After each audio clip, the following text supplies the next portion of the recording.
Դե ինչ վերադարձանք սելի հեռուստադիտողներ եւ շարունակում ենք մեր աշխատանքը։ Մի գեղեցիկ օր հեռուստասերիալը շարունակում է դիտելիության ռեկորդներ սահմանել։ Այն հասցրել է դառնալ Շանթի ամենասիրելի նախագծերից մեկը։ Եվ մեր տաղավարում է այս առիթով դերասանուհի երգչուհի Լիլիթ Բադանյանը։ Բարի առավոտ։ Բարև ձեզ։ Բարի պայծառ առավոտ։ Շնորհակալ ենք, որ առավոտը որոշեցիք սկսել մեզ հետ։ Թերևս խոսենք նախագծի սկզբից, համագործակցության առաջարկից։ Ձեզ տևական ժամանակ եթերում չէինք տեսել, եթե հիշողությունս ինձ չի դավաճանում։ Ոնց եղավ առաջարկը, ոնց սկսվեց համագործակցությունը։ Ռեժիսորը ինձ զանգահարեց Հայկը Վարդանյան, որի հետ բախտ վիճակվել էր ինձ նախկինում էլի աշխատել, արդեն ուրիշ նախագծի շրջանակներում։ Այսպես առաջարկը եղավ, հանդիպեցինք, զրուցեցինք, սցենարի հեղինակը ևս այնտեղ էր, հա, Անին Մաղաքյան, իմ շատ սիրելի։ Այնտեղ զրուցեցինք, ներկայացրեցին ինձ կերպարը եւ այլն, ես հավանեցի շատ, ինձ հետաքրքրեց, քանի որ նման օրինակ կերպար դեռևս չէի մարմնավորել, ինչը կարծում եմ յուրաքանչյուր դերասանի հետաքրքրություն է առաջացնում նոր ինչ-որ կերպար կերտելը։ Այդպես համաձայնեցի եւ սկսեցինք աշխատել։ Հրաշալի, մենք պարբերաբար մեր տաղավարում հյուրընկալել ենք մի գեղեցիկ օր հեռուստասերիալի սիրելի դերասաններին եւ յուրաքանչյուրին հարցրել ենք սա եւ յուրաքանչյուրը տարբեր է պատասխանել։ Մեկին, եթե խոսենք կերպարից, մեկը ասում է իմ կերպարը ինձ շատ նման է, մյուսն ասում է ընդհանրապես նման չէ։ Ձեր կերպարը ձեզ ինչքանով է նման։ Կան խնդիրներ կերպարի ստեղծման ընթացքում, որոնց հետ հանդիպել եք։ Տեսեք, այդպես գծեր, եթե շատ փորփրենք, որևէ նման եզրեր կգտնենք, հա, տեսակի հետ կապված, բայց գլոբալ առումով չէ, նման չէ։ Այս աղջիկը շատ կարճ շրջազգեստներով գնում էր կրթօջախ, դպրոց, երեխաներին դասավանդելու անգլերեն, որը Լիլիթը երբեք չէր անի։ Այդպես դժվար եմ ասել փողոցում էլ կքայլեի այդպես ինքնավստահ կապլուկներով կարճ կիսաշրջազգեստներով, թե չէ։ Օրինակ սա մի քիչ այտենց դմբոյության կարճ մտածելակերպի մասին խոսում է, բայց ամեն դեպքում կիրթ աղջիկ է, հավասարակշիռ աղջիկ է, բարոյական աղջիկ է եւ այդ աշակերտների այդ հա ինչ որ sense խոսքերին խայթող եւ այլն, sense ինչ որ տղայական այդ բաներին ինքը չի տրվում եւ շատ զուսպ է, իր տեղում է, իր դիրքում է որպես ուսուցչուհի, այսպես, այնպես որ գլոբալ առումով չէ, Լիլիթին նման չէ։ Ինչով է պայմանավորված, ըստ ձեզ շատ տարբեր նախագծերում ներգրավված եղել եք, ինչով է ըստ ձեզ նախագծի հաջողությունը, որը բավականին կարճ ժամանակում արդեն հասցրեց մեծ հաջողություն վայելել ու դրա լավագույն վկա, ես ինչով եմ չափում, գուցե շատ սխալ բանով եմ չափում, ստանդարտ է, բայց TikTok-յան էդիտները, ամեն երկրորդ վիդեոն ինչ որ էդիտներ են հերոսների հետ կապված, դուք ոնց եք որպես ավելի պրոֆեսիոնալ այս ոլորտում մարդ չափում հաջողությունը եւ ինչով էր պայմանավորված դա։ Շատ լավն էր հարցը եւ այո ճիշտ եք, այսօր դա չափման միավոր է դարձել, TikTok-ներում ակտիվ է տարածումը եւ այլն։ Օրերն են այդպեսին, ժամանակաշրջանն է այդպեսին։ Հաջողությունը ես կարծում եմ մեկ բանում է, ամեն մարդ ճիշտ իր տեղում է, բայց եթե ավելի այսպես բացեմ այս հարցը, ռեժիսորը եւ սցենարիստը, ովքեր նախագծի գլխավերևում են կանգնած, նրանք պրոֆեսիոնալներ են, իրենց գործի մասնագետներն են եւ իրենց աշխատանքը անում են փայլուն։ Հետեւաբար, դերասանական կազմի ընտրությունը արել են շատ ճիշտ, շատ տեղին, ամեն մեկն իր տեղում է եւ արդյունքում այս դեպքում ստեղծագործական կազմ ունենք պրոֆեսիոնալ, իրենք իր գործն անում են լավ, ընտրել են լավ, ճիշտ կազմ, արդյունքում ունենք այնինչ ունենք, իսկ մենք ունենք շատ սիրված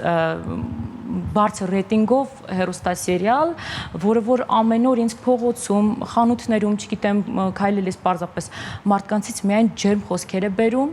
եւ գովասանքի խոսքեր, ինչը իրոք հաճելի է շատ։ Եվ ամենակարևորը, որ ուզում եմ նշել, իմ շատ սիրելի խոսքերից մեկն է ժամավաճառությամբ չենք զբաղվում։ Գործն ունի ասելիք, իմաստ, խրատական է, շատ արդի է, այնինչ որ մեր օրերում այսօր կատարվում է դպրոցներում, բերվել է էկրաններ եւ հրամցվում է մարդկանց եւ աշակերտներին եւ ուսուցիչներին եւ ծնողներին, այսինքն այս աշակերտ, ուսուցիչ, ծնող երյակ կապը շատ ճիշտ մատուցվում է ու այստեղից այո հանդիսատեսը կքաղի իրեն պիտանի եւ խրատական ինչ որ բաներ։ Հրաշալի, արդեն ստանում եք արձագանքներ հենց նախագծի բուն գաղափարի շուրջ, մարդիկ սկսել են մտածել ձեզ, բովանդակային իմաստով արձագանքներ արդեն ստանում եք, ինչպիսին են դրանք։ Այո, մեր ներկայացություն մեր հեռուստադիտողը տարվել է այս սերիալով եւ սերիալը գրավել է նրանց սրտերը։ Նույնիսկ այն մարդիկ, ովքեր առանձնապես տարված չեն հեռուստասերիալ դիտելով, հա, չեն նայում, գրեթե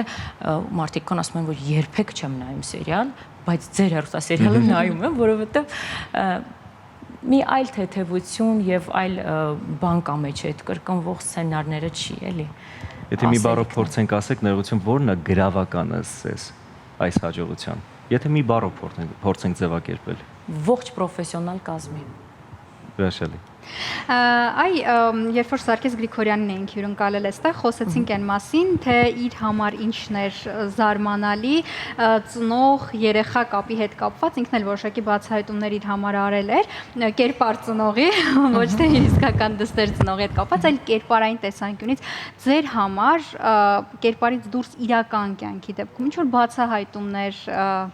արել եք, ինչ որ դասեր, ինչ որ բաներ ասում եք, հա, բայց սենց բան կար։ Հա, կարելի է ասել, օրինակ իմ մտքով չէր անցնի, որ իմ տարիքի աղջկանով հետաքրքրված կլինի, օրինակ պատանի երիտասարդը, բայց արի ուտես, որ մեր իրականությունում դա կա։ Իմ մտքով չէր անցել, ես մտածում էի վերջ, եթե 1-2-3 տարի այդ աղջիկը արդեն մեծ է այդ տղայից, մանավանդ հա, աղջիկն է մեծ, վերջ, ուրեմն այդ տղայի մտքում բլոկ է, այդ աղջիկը մեծ է իրանից։ Հատկապես աշակերտ եւ հա, բայց որ սենց շատ տարիքի տարբերությամբ ու կարա լինում, փաստորեն կարա լինի։ Այդ օրինակ բացահայտում էր։ Շալի, յուրաքանչյուր դերասան, դերասանուհի յուրով է մոտենում իր կերպարին, սցենարին, ինչպես եք դուք մոտենում ձեր կերպարին, երբ բացում եք սցենարը, առաջին ինչի վրա եք ուշադրություն դարձնում։ Դե նախ, երբ որ դերը ստանձնում եմ, այն առաջին փուլում, սկզբնական փուլում, ես մտածում եմ, այս կերպարը, օրինակ, ինչ հագուստ կկրի, մազի ինչ ձև կունենա, որը նաև նման չի լինի իմ նախորդ մարմնավորած կերպարներին, որպեսզի առանձնահատուկ տարբերվի, ինչ խոսելու ոճ կունենա, ինչ քայլվածք կունենա, այս ամբողջը մի հատ sense համատեղվում է, կերպարը որպես այդպեսին արդեն շոշափելի է դառնում,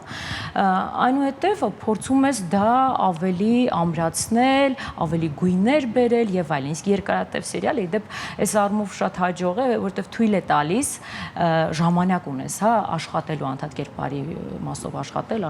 ավելին տալ, այսպես, չգիտեմ, ձեր հարցին պատասխանեցի ես։ Այ, մի քիչ կերպարային եւ սերիալային ինֆորմացիայից դուրս գանք, ամառ աշխատելը բարդ չի դրվում, ոնց եք պլանավորել ամառը անցկացնել հաշվի առնելով աշխատանքային գրաֆիկը, որը ինչքան էլ սիրելի լինի, բայց միևնույնն է աշխատում ենք։ Այո, աշխատանք է։ Այո, ցավոք այդպես է, որ մենք մեր հանգիստը թողնում ենք ավելի երկրորդ պլան, բայց ինձ համար սա նորություն չի, սա բնականon վիճակ է, ես մշտապես եմ ամռանը աշխատել թատրոնից սկսած, մինչև պրոյեկտներ եւ այլն, դե փորձում ենք հաջողացնել 1-2 օրով փախնել միտեղ հովանալ գալ, բայց որպես այդպեսին այս փուլում չեմ էլ կարող թույլ տալ երկրից դուրս գնալ, որովհետև դրա ժամանակը չունեմ ուղակի։ Մենք թողարկման սկզբից ամբողջ ընթացքում խոսում ենք լիարժեք ու հիասքանչ հանգստի թեմայից, այ որն է Լիլիթ Բադանյանի լիարժեք լավագույն հանգիստը։ Ծով, արև, սիրելի մարդ։ Հրաշալի։ Իդեալական։ Կարծում եմ բոլորիս համար դա նույնպես լավագույն հանգիստ է, չէ՞։ Այո, համաձայն եմ։ Դեմ չէինք լինի։ Բայց եթե ոճից խոսենք, նշեցիք, որ հագնում եք կերպարը բաներ, որոնք դուք օրինակ իրական կյանքում գուցե եւ չհագնեիք։ Այս դեպքում լուծումը ո՞նց եք գտնում հագուստի տեսանկյունից։ Ձեզանից ինչ որ բան ամեն դեպքում տալիս եք կերպարին կամ հագուստը ո՞նց եք համաձայնեցնում, դուք եք ընտրում արդեն, որ այ իմ կերպարը հենց այս գեստը կհագներ։ Այո, ես եմ ընտրում։ Սկզբնական փուլում նորից ռեժիսորի հետ որևէ տարբերակներով քննարկումներ ա եղել, միասին պատկերացում ենք կազմել, որ հասա օրինակ համապատասխան է, հետո արդեն հասկանում ես ինչա պետք, ընթացիկ արդեն ինքնուրույն կազմակերպում ես ամեն շորերը։ Որոշակի բաներ այո ձեռք են բերել, որոշակի բաներ իմ պահարանից։ Այս էլ է կարևոր բան, որ նոր շոփինգ ա պետք անել։ Պարտադիր, այո, թարմություն, նոր էներգիա, նոր կերպարների համար, բայց մի հատ այսպեսի հարց է։ Gen Z հետ մենք միլենիալ ենք, Սամվելը Gen Z է, մենք ավելի միլենիալ։ Ոնց ցույց տվեցիր։ Gen Z հետ աշխատելու փորձ ես ունեմ։ Այ հետաքրքիր է հեռուստասերիալի հիմնականում ավելի Generation Z-ի ներկայացուցիչներն են, որոնց հետ կապված կան շատ մեմեր, շատ հումորներ, իրենք էլ են փորձ ունեցել ենք զրուցելու եւ իրենք էլ են շատ հումորով վերաբերվում այդ ամեն ինչին։ Միլենիալ եւ Gen Z, այս սերունդների համագործակցությունը ո՞նց է ստացվում։ Փայլում։ Նախ ես հիանում եմ մեր այս պատանի սերնդով, իրանք բավականին կամ գուցե մեր կազմում են այդպես խելացի երեխաներ հավաքվել, դա էլ կարող է լինել, բայց ամեն դեպքում իրանք շատ ավելի ճկուն են մտածում, կարծում եմ, ռիթմին համապատասխան հա մեր օրերի, շատ ավելի կարող են, ինձ թվում է, որովհետև ինչ որ բաներ, որ մենք ավելի դանդաղ կանենք, իրենք ավելի արագ են ադապտացվել, որովհետև հենց այս շրջանում են, հա, հասունացել եւ այլն, շատ իրանցն է այս ամենը։ Շատ հավես է իրանցից լիքը բաներ կա սովորելու։